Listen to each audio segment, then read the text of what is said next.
मैं रूटीन बनाता, उसे फॉलो करता, फिर सिलेबस कंप्लीट नहीं कर पाता, मेरे मार्क्स इंप्रूव नहीं होते और मैं दोबारा उस लूप में फँसता जाता। ऐसा नहीं कि आप एक कमरे में बैठकर नीट की तैयारी कर लिए, तो ये इतनी आसानी से होता नहीं है। ओवर कॉन्फिडेंस और सिली मिस्टेक के कारण मेरे काफ़ी ज़्यादा नेगेटिव मार्क्स हो गए। ऐसा इसलिए हुआ क्योंकि मैंने आज मैं आपको ना ही कोई ऐसी स्ट्रैटेजी बताऊँगा, जिससे आपका नीट में एक ही बार में सिलेक्शन हो जाएगा, ना ही मैं आपको इतना मोटिवेट कर दूँगा कि आप एम्स दिल्ली पहुँच जाओगे। लेकिन मैं अपनी लाइफ़ में कुछ सीखे हुए ऐसे लेसन्स आपको बताना चाहूँगा, जिससे आपकी नीट की जर्नी आसान होगी। नमस्कार, मेरा नाम मधुकर त्रिवेदी है। मैं एक बिहार के छोटे से शहर छपरा से बिलॉन्ग करता हूँ। Currently I am an intern at All India Institute of Medical Sciences, New Delhi. NEET में सिलेक्शन कैसे लें, टॉपर कैसे बनें, अच्छे मार्क्स कैसे लाएँ, इसके बारे में सभी बात करते हैं। लेकिन नीट के समय होने वाली जो मेंटल स्ट्रेस होता है, उससे आप गुज़रते हो, उसके बारे में कोई भी बात नहीं करना चाहता। क्लास में मैं एक एवरेज सा बच्चा था। काफ़ी मेहनत करने के बावजूद भी मेरे उतने अच्छे मार्क्स नहीं आ पाते थे और मैं ये सोचता रहता कि जो क्लास के टॉपर्स हैं, उनमें अंदर क्या स्पेशल है। मुझे लगता था दे आर गॉड गिफ्टेड, उनके पास हाई आईक्यू लेवल है। और यही सोच-सोच कर मैं काफ़ी ज़्यादा परेशान होता, क्योंकि मेरे क्लास के जो टॉपर्स थे, वो अपनी स्टडी भी करते हैं, मस्ती भी करते हैं, एक्स्ट्रा करिकुलर एक्टिविटी में पार्टिसिपेट भी करते हैं, फिर भी क्लास में टॉप कर जाते हैं और मैं पूरे दिन पढ़ाई करता रहता, फिर भी मेरे उतने अच्छे नंबर नहीं आ पाते थे। ये सारी बात मैंने अपनी छोटी बहन के साथ शेयर की, क्योंकि वो अपने क्लास की टॉपर थी। उसने मुझे एक बात बताया कि मैं उसी टॉपिक्स, उसी चैप्टर्स पे ही फ़ोकस करती हूँ, जो मुझे इम्पोर्टेंट लगता है और उसी को हाइलाइट करके मैं बार-बार उसकी रिवीज़न करती रहती हूँ। और वहीं पे मुझे मेरे लाइफ़ का पहला लेसन मिलता है कि हमें केवल हार्ड वर्क नहीं करना चाहिए, हार्ड वर्क के साथ-साथ हमें स्मार्ट वर्क भी करना चाहिए। इसका आप नीट में ऐसे यूज़ कर सकते हो, जितने भी प्रीवियस ईयर के पेपर्स हैं, उनके ट्रेंड को एनालाइज़ करो, उनको समझो, साथ ही साथ पीवाईक्यू क्वेश्चंस को आप बार-बार प्रैक्टिस करो। एनसीईआरटी के जितने भी हाइलाइट पॉइंट्स हैं, उन्हें रिवीजन करो, शॉर्ट नोट्स बनाओ। इसी तरह से आप स्मार्ट वर्क और हार्ड वर्क के कॉम्बिनेशन को नीट के प्रिपरेशन के समय यूज़ कर सकते हो। इसी कॉम्बिनेशन का यूज़ करके मैंने अपने बोर्ड्स में 98% अचीव किए। घर में काफ़ी खुशी का माहौल था, सब खुश थे। मम्मी-पापा सोच रहे थे कि ये लड़के की इतना एवरेज लड़का था, इसके बोर्ड्स में इतने अच्छे मार्क्स आ गए, इसने काफ़ी ज़्यादा मेहनत की होगी। उसी टाइम मेरा लाइफ़ का पहला एपिलेप्टिक अटैक आता है, जो पूरी तरह से मेरी लाइफ़ को उस टाइम बदल दिया था। डॉक्टर से दिखाने के बाद, कंसल्ट लेने के बाद ये पता चलता है मुझे कि मुझे 3 साल तक एक मेडिसिन खानी होगी, दिन में वो भी 2 बार, दैट इज़ वालप्रोल सीआर 500। एक दिन भी मैंने मिस किया, तो वो अटैक मुझे वापस से स्टार्ट हो सकते हैं। मुझे हर 3 महीने में डॉक्टर के पास रिव्यू के लिए जाना पड़ता था और हर 1 साल में मेरी सीटी स्कैन होती थी। इन सब के कारण मेरा क्लास 11th बर्बाद हो गया और मैं कोटा नहीं जा पाया अपने नीट की तैयारी के लिए। उसी टाइम मुझे एम्स दिल्ली के बारे में पता चला और मैंने डिसाइड किया कि मैं एम्स दिल्ली, जो कि इंडिया का नंबर 1 मेडिकल कॉलेज है, उसमें जाऊँगा। ये बात मैंने अपने दोस्तों के साथ शेयर की और उन्होंने मेरा काफ़ी ज़्यादा मज़ाक उड़ाया कि तुम कैसे एम्स दिल्ली जा सकते हो? तुम्हारा तो पूरा 11th बर्बाद हो चुका है। फिर भी मैंने क्लास 12th की अच्छे से प्रिपरेशन की। उस टाइम ऑनलाइन क्लासेस इतने ज़्यादा फेमस नहीं थे, तो मैंने आकाश का ऑफ़लाइन पेन ड्राइव कोर्स लिया। उसी से मैंने अपने 12th को कवर किया, कंप्लीट किया। मेरे दोस्त उस टाइम बोलते थे कि भाई तू कैसे नीट को क्लियर कर सकता है केवल 12th को पढ़कर, क्योंकि बच्चे 3 से 4 साल मेहनत करते हैं, 11th-12th को अच्छे से कवर करते हैं, टेस्ट सीरीज़ देते हैं, उसके बाद जाकर उनका नीट में सिलेक्शन होता है। ये बात मेरे अंदर इतनी ज़्यादा डर कर गई कि मैं उस दिन नीट का एग्ज़ाम देने जा ही नहीं पाया। मैं ट्रेन के लिए वेट कर रहा था, मेरे हाथ में टिकट था, सामने ट्रेन थी, सभी ट्रेन के अंदर जा रहे थे। लेकिन मैं उस टाइम वहीं पे फ्रीज़ हो गया। मैं ये सोचने लगा कि मैं एग्ज़ाम देने जाऊँ या नहीं जाऊँ? क्योंकि मैं काफ़ी ज़्यादा डर चुका था। मैं ये सोच रहा था कि क्लास 11th को कवर तो मैंने किया नहीं है, क्लास 12th ही मेरा कंप्लीट हुआ है और उसमें तो मेरा सिलेक्शन होने वाला नहीं है। और इसी कारण मैं ये उसी प्लेटफ़ॉर्म पे फ्रीज़ सा हो गया और मेरी ट्रेन मिस हो गई। घर पे आके जब मैंने ये बात बताई मम्मी-पापा को, तो उन्होंने मुझे इतना कुछ बोला नहीं, क्योंकि उन्हें भी पता था कि मेरी तैयारी उतनी अच्छी थी नहीं। उसी टाइम जब नीट का एग्ज़ाम खत्म हो गया, शाम में जब मेरे पास क्वेश्चन पेपर मेरे दोस्त लेके आए, तो मैंने पेपर देखा। पेपर काफ़ी आसान आया हुआ था और मैं मैक्सिमम क्वेश्चन कर पा रहा था। उसी टाइम मेरे लाइफ़ का दूसरा लेसन मिला कि अगर आप किसी भी रेस में हारने वाले हो, फिर भी आपको उसमें पार्टिसिपेट करना चाहिए, क्योंकि क्या पता उससे आप कौन से नए एक्सपीरियंस ले लें। और मुझे उस टाइम काफ़ी रिग्रेट हुआ कि अगर मैं एग्ज़ाम देने जाता तो एटलीस्ट मैं थोड़ा-सा तो उस एनवायरनमेंट में एग्ज़ाम देकर कुछ सीख पाता, थोड़ी सी तो मैं एक स्टेप तो आगे बढ़ता एटलीस्ट।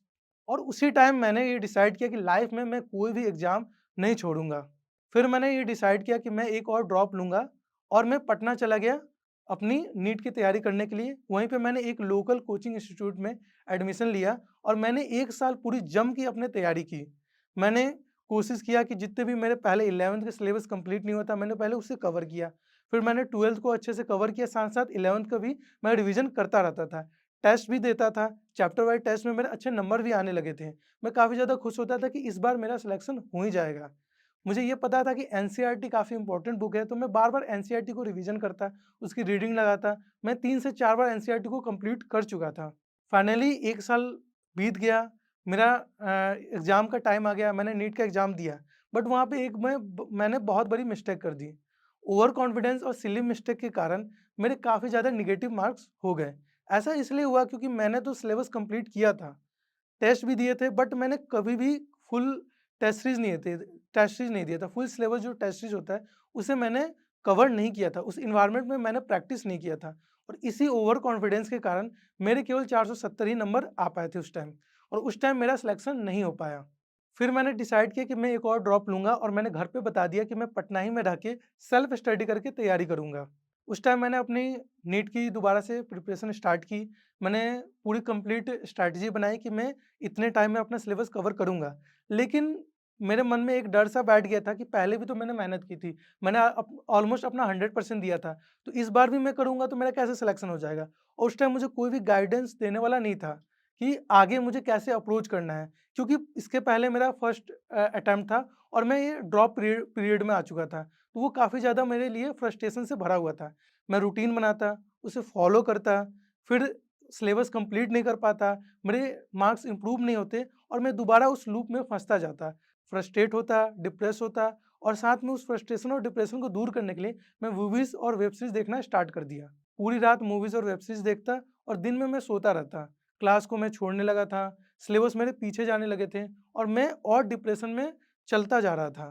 तो पटना में मैं रहकर सेल्फ स्टडी कर रहा था। घरवालों को कोई भी आइडिया नहीं था कि मेरे साथ क्या हो रहा है और वहीं पे बच्चों के साथ लैक ऑफ कम्युनिकेशन होता है कि पेरेंट्स को लगता है कि बच्चा अच्छे से तैयारी कर रहा है। बच्चे को लगता है कि मुझे पेरेंट्स को डिस्टर्ब नहीं करना चाहिए, मुझे अपने कंडीशन के बारे में नहीं बताना चाहिए। अगर मैं उन्हें बताया तो वो क्या सोचेंगे कि इतने पैसे देने के बाद भी इसका ये हाल है कि वो पढ़ाई नहीं कर पा रहे हैं। और इसी कारण, इसी लैक ऑफ कम्युनिकेशन के कारण बच्चे गलत कदम उठाते हैं और सुसाइड करने पे मजबूर हो जाते हैं। इसलिए अगर आपके साथ ऐसा कोई कंडीशन हो रहा है, अगर आपके मन में ऐसे कोई थॉट्स आ रहे हैं, तो सबसे पहले अपने मम्मी-पापा के साथ शेयर करें या फिर अपने कोई बड़े भैया के साथ शेयर करें। उन्हें बताएँ कि मेरे साथ ऐसा हो रहा है। फाइनली काफ़ी ज़्यादा परेशान होने के बाद मैंने ये सारी बातें अपने पापा से शेयर की। उन्होंने बोला कि बेटा कोई परेशानी वाली बात नहीं है, तुम एक काम करो, तुम अपनी तैयारी अच्छे से करो, जितना तुमसे ऊपर है उतना करो। अगर इस बार भी तुम्हारा सिलेक्शन नहीं हो पाया, तो हमसे जितना बनेगा उतना करेंगे। उस टाइम प्राइवेट डेंटल कॉलेज में एडमिशन लेने के लिए 6 से 7 लाख रुपए लगते थे। मेरे पापा ने ये बोला कि हम लो एजुकेशन लोन लेकर या फिर ज़मीन बेचकर तुम्हारा एक प्राइवेट डेंटल कॉलेज में एडमिशन करा देंगे, तुम टेंशन मत लेना। मुझे भी लगने लगा था कि अब मेरी डेस्टिनी यही है कि मुझे प्राइवेट डेंटल कॉलेज में ही जाना है। मैंने डेंटिस्ट्री के बारे में पढ़ना स्टार्ट किया, मैंने नीट के बारे में कंप्लीटली छोड़ दिया कि भाई मुझे अब सिलेक्शन नहीं लेना है, मुझसे नहीं हो पाएगा, मैं एक लूज़र हूँ, अब मैं प्राइवेट डेंटल कॉलेज में जाऊँगा। उसी टाइम मुझे डेंटिस्ट्री काफ़ी ज़्यादा इंटरेस्टिंग भी लगी। तभी मुझे पता चला कि मेरे एक दोस्त का गवर्नमेंट मेडिकल कॉलेज में सिलेक्शन हो गया है और उसने मुझे मिलने के लिए बुलाया। मैं उससे मिलने भी गया और मैंने उसे बताया कि भाई मैं तो जा रहा हूँ प्राइवेट डेंटल कॉलेज में, मेरे पापा ने बोला है कि वो मेरा एडमिशन करा देंगे। उसी टाइम उसने बोला कि भाई मैं जिस कॉलेज में जा रहा हूँ उसकी फ़ी पूरे साढ़े 5 साल की केवल 50,000 रुपए हैं। और मैं ये सोचकर चौंक रहा था कि जिस कॉलेज में मैं जाने वाला हूँ, उसकी फ़ी 8 से 10 लाख रुपए है। मैं ये सोचने लगा कि भाई मैं अपने पेरेंट्स के लिए कितनी ज़्यादा परेशानी का कारण बन रहा हूँ। जहाँ पे मेरा काम 10 से 15,000 में हो सकता है, वहाँ पे मैं लाखों रुपए खर्च करवा रहा हूँ उनसे। और उसी टाइम मैं डिसाइड करता हूँ कि मैं अब अच्छे से तैयारी करूँगा, अपने पेरेंट्स को प्राउड फ़ील कराऊँगा और उनके लिए कोई भी फाइनेंशियली बर्डन मैं नहीं बनूँगा। ये भगवद गीता की एक लाइन थी, जिसने मेरी पूरी लाइफ़ बदल दी। दैट इज़ कर्मण्यवाधिकारस्ते मा फलेषु कदाचिनं ना कर्मफल हेतुर्भुः मार्ते सद्योस्ति कर्मणि। अर्थात आपको अपने कर्म पे फ़ोकस करना है। उसका जो फाइनल रिज़ल्ट होता है, वो आपके हाथ में नहीं है। और उसी टाइम मैंने अपने लाइफ़ का थर्ड लेसन सीखा कि आप अपने कर्म पे ध्यान दो, उसका मेन रिज़ल्ट, फाइनल रिज़ल्ट जो उसका फल होगा, वो आपके हाथ में बिल्कुल नहीं है। और अगर आपने मेहनत की होगी, अच्छे से तैयारी की होगी, तो आपको अच्छा फल मिलेगा ही मिलेगा। मैंने काफ़ी अच्छे से तैयारी की, जिससे मुझे काफ़ी ज़्यादा मदद मिली। मैं मेंटली काफ़ी ज़्यादा स्टेबल हुआ। मैंने नीट के साथ-साथ और भी अलग-अलग फॉर्म जो उस टाइम आते थे, लाइक एम्स, जिपमर, आईसीएआर, बीसीईएसई, सबका मैंने फॉर्म भर दिया कि कहीं न कहीं तो सिलेक्शन होगा, क्योंकि मुझे प्राइवेट कॉलेज में नहीं जाना था। मुझे एक गवर्नमेंट कॉलेज में जाना था जिसकी फ़ी काफ़ी कम हो और मैं वहाँ पे जाकर अपनी लाइफ़ खुल के एन्जॉय कर पाऊँ। क्योंकि अगर मैं प्राइवेट कॉलेज में चला जाता तो मेरी कोई वैल्यू नहीं होती। मैंने क्या अचीव किया है, मुझे नहीं पता था कि मैं वहाँ पे जाके क्या करूँगा मैं। इसलिए मैंने डिसाइड किया कि मुझे खुद का कुछ बनाना है और मैं खुद के दम पे एक अच्छे मेडिकल कॉलेज में जाना चाहता हूँ। फाइनली एम्स का रिज़ल्ट आया। एम्स के ओपन राउंड काउंसलिंग में मुझे एक सीट अलॉट हुआ और मुझे विश्वास नहीं हो रहा था कि मैं एम्स दिल्ली पहुँच चुका हूँ, क्योंकि जिसकी मैं स्टडी टेबल पे अपने फ़ोटो लगा के देखता था कि इस कॉलेज में एक दिन जाऊँगा और वहाँ पे मैं जाने वाला हूँ। ओपन राउंड काउंसलिंग के समय पे एम्स में एंटर करते ही मुझे लगा कि यहाँ पे फाइनली मुझे कुछ ना कुछ तो मिल ही जाएगा। एम्स में आने के बाद मैंने कॉलेज लाइफ़ को एन्जॉय किया। यहाँ पे अलग-अलग सीनियर से मिला, उनसे इंटरैक्ट किया, उनके बारे में जानने को मिला कि बच्चे कहाँ-कहाँ से यहाँ पर मेहनत करके आते हैं। साथ ही साथ मुझे यहाँ पे प्रोफ़ेसर से भी काफ़ी सीखने को मिला। डिसिप्लिन मैंने मेंटेन किया कि उनके बारे में जानने को मिला कि यहाँ पे आप कैसे एक अपने अंदर एक एटीट्यूड ला सकते हो, जो कि आपके अभी के साथ-साथ आपके फ्यूचर में भी काम आएँगे। साथ ही साथ मैंने यहाँ पे डिफरेंट जो डिफरेंट डिपार्टमेंट होते हैं, जो सेक्टर्स होते हैं, उनके बारे में जाना। एम्स में कितने सारे अलग-अलग फैसिलिटीज़ होते हैं, उनके बारे में मैंने समझा। एम जो था मेरे लिए बहुत बड़ी अचीवमेंट थी, क्योंकि मुझे पता नहीं था कि मैं यहाँ तक पहुँच भी पाऊँगा, लेकिन फाइनली मैं यहाँ तक पहुँच चुका था। एट लास्ट मैं ये बोलना चाहूँगा कि you are the most important person for your selection. अगर आप हो, तो आपका सिलेक्शन है। होप आप मेरे लाइफ से बहुत कुछ सीखा होगा आपने। अपनी नीट जर्नी को आसान बनाने के लिए आपने काफ़ी कुछ जाना होगा। अपने सपने को हकीकत बनाने के लिए आपको स्ट्रगल करना पड़ेगा। ऐसा नहीं कि आप एक कमरे में बैठकर नीट की तैयारी कर लिए, तो ये इतनी आसानी से होता नहीं है। आपको काफ़ी ज़्यादा लाइफ में अप्स एंड डाउन देखने पड़ेंगे। और जो कि नीट का जो तैयारी आप करते हो, वो केवल आपकी तैयारी नहीं होती, आपके पेरेंट्स की भी साथ में साथ तैयारी होती है। उन्हें भी मेंटली और फिज़िकली स्ट्रॉन्ग होना पड़ता है आपके लिए, उन्हें भी आपको सपोर्ट करना पड़ता है। इसलिए कभी भी ये ना सोचें कि आप अकेले हो, आपके साथ सभी होने चाहिए।